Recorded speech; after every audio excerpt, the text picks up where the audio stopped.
Tiniyak ni Vice President Sara Duterte na nakahanda ang Disaster Operations Center ng Office of the Vice President na magbigay ng suporta at mag-augment sa mga operasyon ng pagtugon sa sakuna ng mga lokal na pamahalaan sa gitna ng epekto ng Bagyong Tino sa iba't ibang bahagi ng bansa. Si Jason Rubrico magbabalita.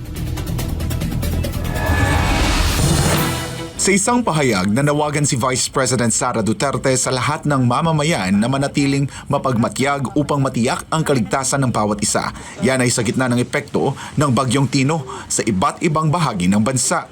Bilang tugon sa epekto ng Bagyong Tino, mahigpit naming ipinapaalala sa lahat ng mamamayan na manatiling mapagmatyag at sumunod sa mga abiso at tagubilin ng mga kinauukulang otoridad.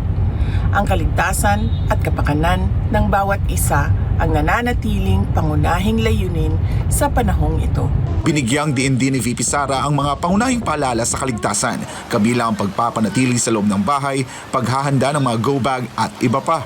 Maghanda ng mga bag para sa paglikas at lagyan ng pagkain, inuming tubig, flashlight, baterya at first aid kit. Tanggalin sa saksakan ang mga kagamitang dekuryente upang maiwasan ang power surge at posibleng makuryente. Iwasang lumabas o bumiyahe hanggang hindi pa idinideklarang ligtas ng mga otoridad ang ating mga kalsada. Lumipat sa mas mataas na lugar kung kayo ay nakatira sa lugar na madaling bahain. Maging alerto at makinig sa mga balita at abiso ng panahon mula sa Pag-asa. Tumulong sa mga bata, matatanda at mga taong may kapansanan. Ayon kay VP Sara, patuloy na nakikipag-ugnayan ang kanyang tanggapan sa mga lokal na pamahalaan at disaster response teams upang matiyak ang maahagap na pagbibigay ng tulong at koordinasyon sa mga lugar na matinding tinamaan ng bagyo.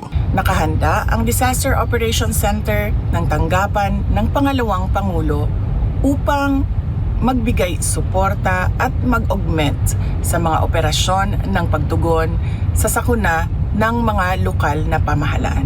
Para sa Diyos at sa Pilipinas kung mahal, ako si Jason Rubrico, SM9 News.